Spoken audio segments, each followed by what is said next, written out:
नमस्कार प्रिय छात्रों, शिवम एम सॉल्यूशन में आप लोगों का स्वागत है।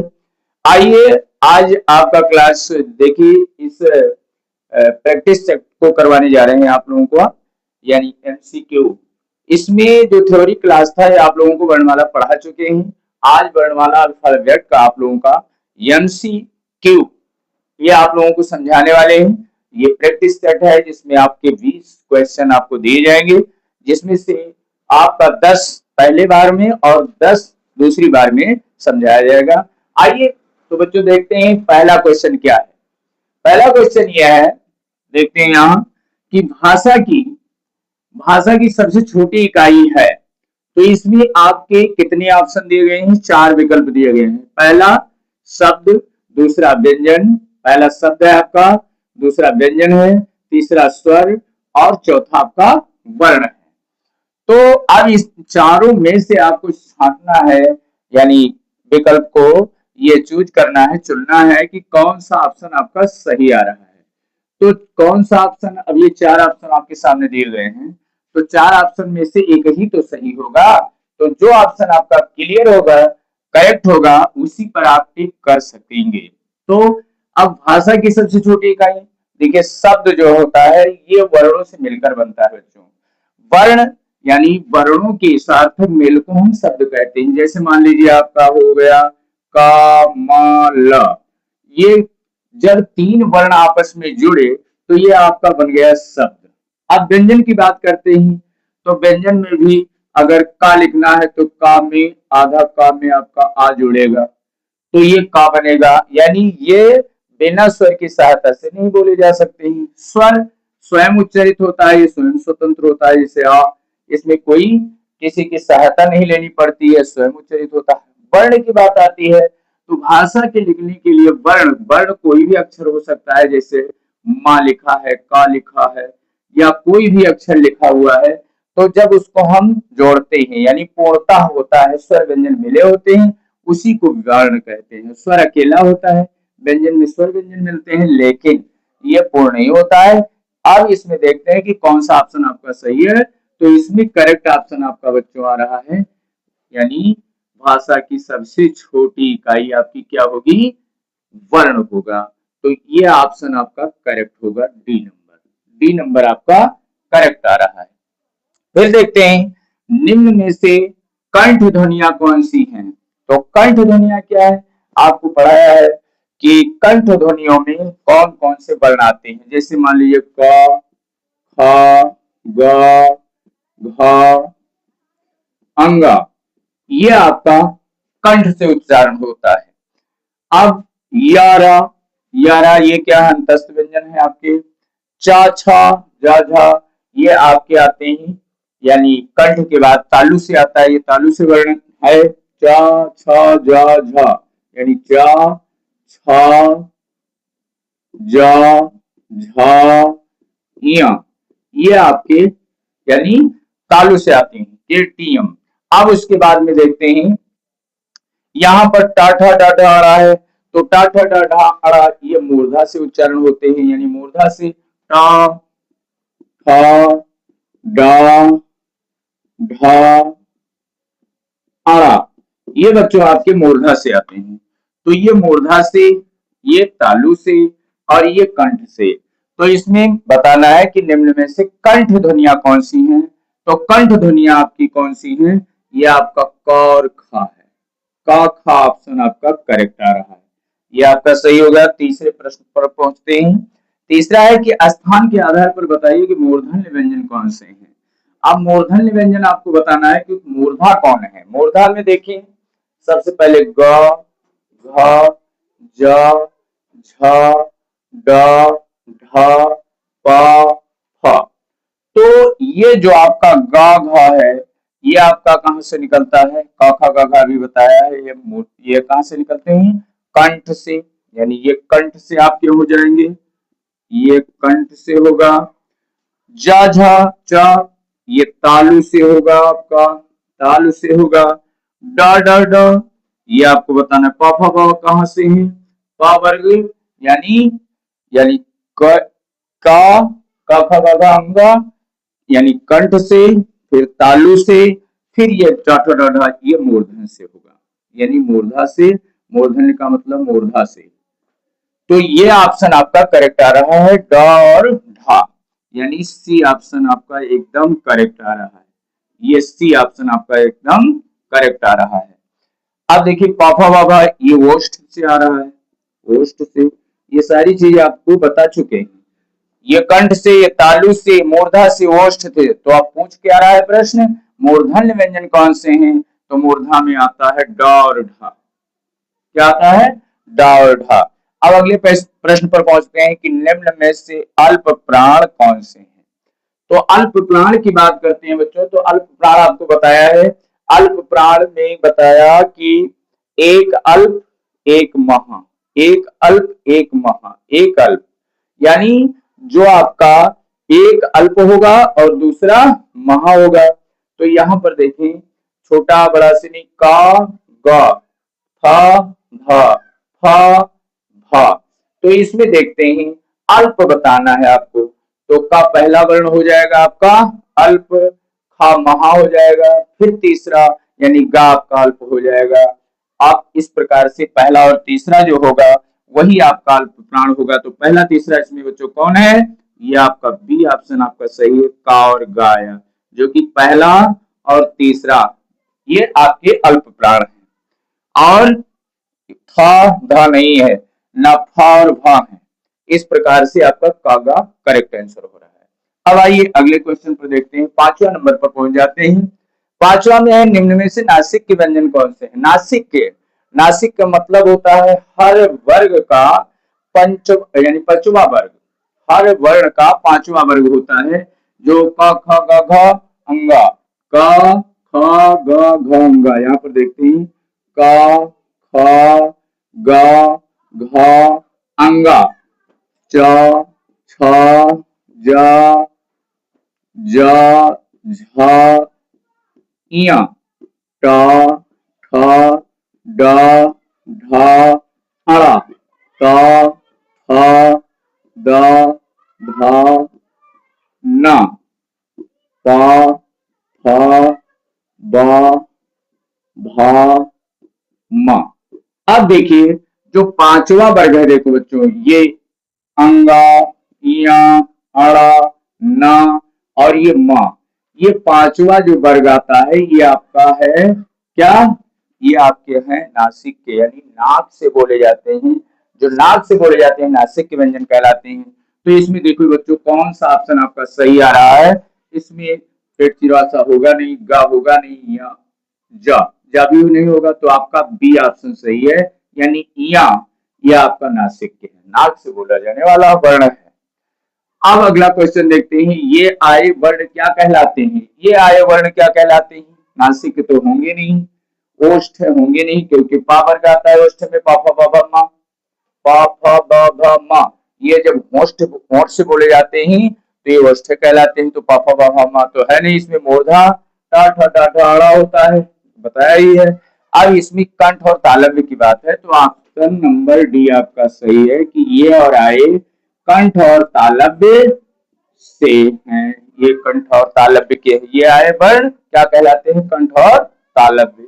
अब आइए अगले क्वेश्चन पर, क्वेश्चन नंबर 7 है कि हिंदी वर्णमाला में अयोगवाह वर्ण कौन से हैं? अयोगवाह में बच्चों आपको बताया है पहले ही कि अयोगवाह में दो भेद होते हैं। एक होता है आपका अनुस्वार, क्या होता है, एक होता है आपका अनुस्वार जो अंग होता है, अंग, और एक होता है विसर्ग, क्या होता है, विसर्ग। एक अनुस्वार और दूसरा आपका होता है विसर्ग, दो ही होते हैं अयोगवाह। तो इसमें हिंदी वर्ण वाला में अयोगवाह कौन से हैं, छोटा बड़ा आपका, एक ह्रस्व स्वर है और एक दीर्घ स्वर है। एक छोटा वो ह्रस्व है, एक दीर्घ है, एक ह्रस्व ई है और एक दीर्घ बड़ी है। अब इसमें आता है आपका डी नंबर, जो कि अंग और आहा है। तो अंग और आहा यही अनुस्वार और विसर्ग है, यही अयोगवाह वर्ण है। यह आपका D option correct answer, the correct answer. अब देखिए 8वें क्वेश्चन पर चलते हैं कि निम्न में से बताइए कि किस शब्द का द्वितीय व्यंजन है। द्वितीय व्यंजन का मतलब होता है दो अक्षर हो, समान हो, एक आधा हो और एक पूरा हो, वो द्वितीय व्यंजन कहलाते हैं। तो इसमें देखते हैं इसमें कौन सा अक्षर है। पुनः में देखिए, पुनः में तो है नहीं, और इलाहाबाद में भी नहीं है, दो अक्षर नहीं है, न समान है न साथ है, और उत्साह में भी नहीं है। दिल्ली एक ऐसा ऑप्शन आता है जिसमें आधा ला और पूरा ला मिल रहा है, ये आपका is the correct answer. Delhi आपका यानी सी नंबर आपका ऑप्शन करेक्ट है। अब आ जाइए 9 नंबर पर, सा सा सा सा सा सा सा ह में यानी कौन से व्यंजन कहलाते हैं। तो बच्चों आपको बताया है, वर्णमाला में बताया है कि ये कौन से व्यंजन कहलाते हैं जिससे जिसके उच्चारण से हमारे मुख से गर्म गर्म श्वास निकलती हो, वो कौन से व्यंजन कहलाते हैं। वो ऊष्म या स्पर्शी व्यंजन कहलाते हैं। क्या कहलाते हैं? ऊष्म या स्पर्शी व्यंजन। तो यहाँ पर आपका पहला ऑप्शन है प्रकंपी, दूसरा आपका है स्पर्शी, तीसरा है संघर्षी और चौथा है आपका स्पर्श संघर्षी। तो देखो ये स्पर्श और संघर्षी के दोनों है, ये आपका डी ऑप्शन आपका करेक्ट आ रहा है। डी ऑप्शन आपका संघर्षी और स्पर्शी, ये दोनों है, संघर्षी भी है और स्पर्शी व्यंजन भी है। स स स ह, ये कौन से व्यंजन कहलाते हैं? स्पर्शी संघर्षी। अब आते हैं 10 नंबर पर। 10 में है कि निम्न में से कौन सा घोष वर्ण है। बच्चों आपको घोष अघोष बताया था। घोषत्व के आधार पर दो प्रकार के वर्ण बताए गए थे, एक तो बताया था अघोष और दूसरा बताया था सघोष। तो अगर वर्ण का पहला और दूसरा ये दोनों वर्ण क्या होते हैं? आपके अघोष होते हैं और सारे सघोष होते हैं। तो यहां पर देखें ख, म, च, ठ। तो ख क्या है? का के बाद खा आता है, यानी का के बाद खा आता है, और चा के बाद छ आता है, ये पहला वर्ण हो गया। और ये मा आपका है, ये प फ ब भ म यानी बाद वाला है, और टा ठा है। तो टाठा नहीं, ठा केवल है। तो आपके क्या बताया? अघोष का मतलब क्या होता है? जो यानी घोष हो, सघोष हो। अघोष का मतलब जिसमें घोष ना हो।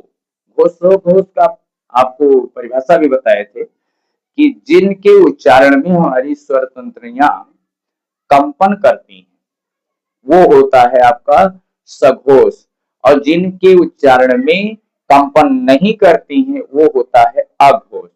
तो आपके वर्ण में बताया था कि पहला और दूसरा अघोष है, पहला और दूसरा अघोष है और सभी सघोष हैं।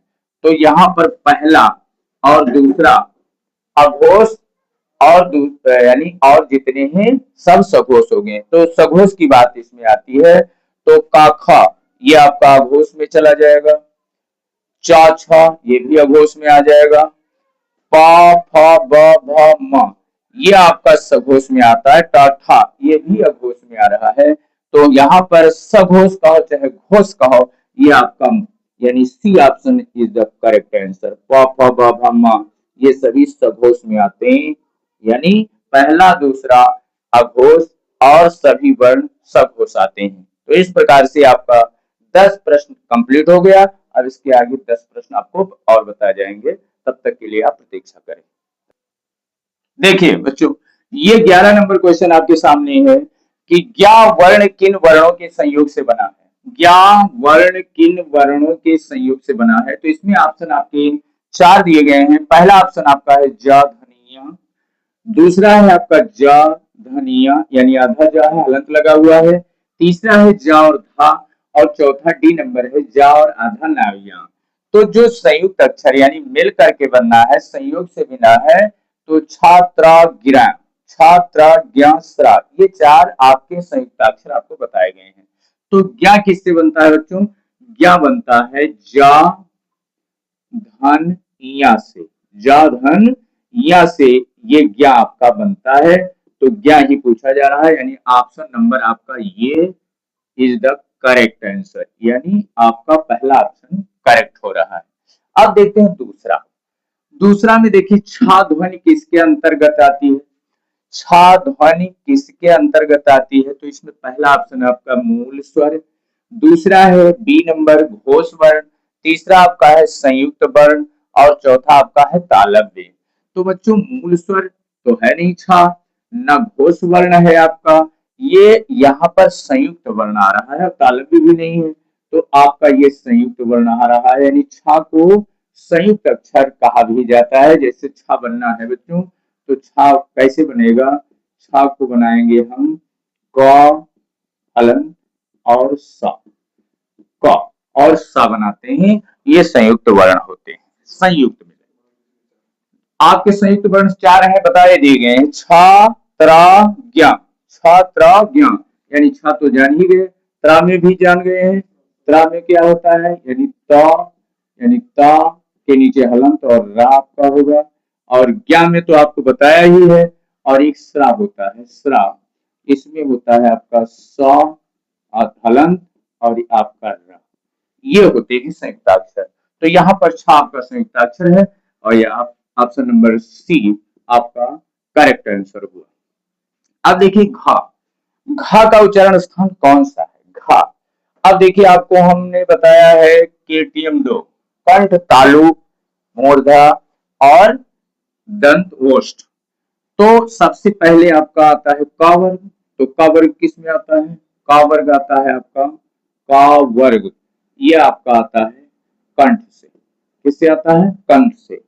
अब इसके बाद में आता है क ख ग घ, और वही पूछ रहा है, तो ये बता दीजिए घ का उच्चारण स्थान कौन सा है? ये आपका यानी कंठ से है, क ख ग घ, डी ऑप्शन आपका इधर करेक्ट आंसर। मूर्धा से तो जानते हैं, मूर्धा से ट ठ ड ढ, तालु से यानी च छ ज झ, दंत से आपका ता थ द ध, इसी प्रकार से प फ व भ, ओष्ठ से आता है, तो आपका ये ऑप्शन बी नंबर सही है। अब आ जाइए 14वें पर, हिंदी वर्णमाला में स्वरों की कुल संख्या कितनी है? यहां देखिए आपकी स्वरों की संख्या अगर बताया जाए, तो अगर कुल संख्या पूछा जाए तब तो 13 माना जाएगा आपका, यानी डी ऑप्शन आपका करेक्ट है। इस प्रश्न के अनुसार आपका डी करेक्ट है, लेकिन अगर स्वरों की संख्या मूलतः पूछी जाए तो आपके यानी अंग और आहा को निकाल दिया जाता है, तो बचते हैं आपके कितने? 11 बच जाते हैं। कितने बच जाते हैं? 11। लेकिन यहाँ पर कुल संख्या पूछा गया है, इसलिए आपके 13 होंगे। ऑप्शन नंबर डी आपका सही है। ये आपका अनुस्वार है और ये आपका विसर्ग है, ये दोनों निकल जाते हैं तो बचता है 11, और अगर ये नहीं निकलते हैं तो आपका 13 ऑप्शन हो जाता है। तो अब आ जाइए 15वें पर, निम्नलिखित में से कौन सा पष्ट स्वर है? तो कौन सा पष्ट स्वर है? तो यहाँ पर देखिए स्वर की बात आती है, क्या बात आती है? हमें व्यंजन पर नहीं जाना है, स्वर पर जाना है। तो स्वर आपके या तो बड़ा है या छोटी है, ज और ढ आपके व्यंजन निकल गए, तो इससे दोनों से मतलब नहीं। अब आप में अग्र और पश्च की बात करते हैं, तो अग्र और पश्च, अग्र और पश्च की बात करते हैं, तो यहाँ पर आपका क्या होगा? पश्च स्वर आपका क्या होगा? छोटा आ के बाद क्या आता है? बड़ा, यानी ऑप्शन नंबर ये आपका इज द करेक्ट आंसर। ठीक है बच्चों, देखो ये आपका पश्च स्वर हुआ और ये आपका अग्र स्वर है। क्या है? अग्र माना जाता है, जो अगले अक्षर यानी शुरुआत वाली अक्षर होता है, पश्च इसे माना जाता है, इसका अग्र होगा छोटा, और ये आपका अग्र है। अब पश्च पूछा जा रहा है तो ये बड़ा है। आप देखिए अगला 16वां नंबर, निम्नलिखित में कौन सा संयुक्त व्यंजन नहीं है? संयुक्त व्यंजन नहीं है, तो छा आपको संयुक्त बताया, आपको ज्ञा बताया संयुक्त, सा भी संयुक्त, आपका या नहीं है, या नहीं है, तो आपका option number C correct answer. तालव्य व्यंजन है, तालव्य जो तालु से बोले जाते हैं, यानी च छ ज झ त थ द ध ट ठ ड ढ प फ ब भ, ये आपके ओष्ठ वाले हैं, ये ओष्ठ है, ये आपके त थ द ध न दंत है, ये ट ठ ड मूर्धा है, च छ ज झ ञ ये आपके क्या है? तालु। ये ऑप्शन नंबर ये आपका इज द करेक्ट आंसर। 18 यार अलावा किस व्यंजन की यानी यार अलावा किस वर्ग के व्यंजन है? तालव्य, ऊष्ठ, अंतस्थ, ओष्ठ है। तो आपको बताया है यार अलावा आपके अंतस्थ है। क्या है? अंतस्थ है, न ये स्वर है न व्यंजन है। ओष्ठ वाले पफ बाबा मा हो जाते हैं, तालव्य में क्या हो जाते हैं?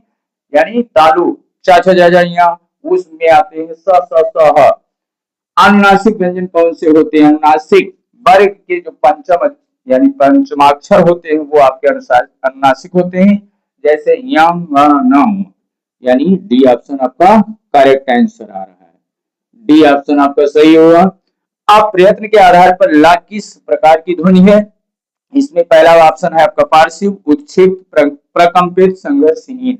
तो इसमें आपका यानी उत्क्षिप्त तो जानते ही हैं, उत्क्षिप्त या द्विगुण व्यंजन, संघर्षहीन जिसमें संघर्ष नहीं है, और प्रकंपित इसमें आपका पार्श्व आएगा, यानी ऑप्शन नंबर ये इज द करेक्ट आंसर। प्रिय मित्रों, अब ये आपका 20 टॉप आपका क्वेश्चन तैयार हो गया, और इसमें अब आपको करना क्या है कि अगर आपको ये वीडियो अच्छा लगा हो तो आप कमेंट की करके जरूर बताएं कि आपका यानी कैसा सेशन लगा, वीडियो कैसा लगा, या आप कमेंट करके जरूर बताएंगे।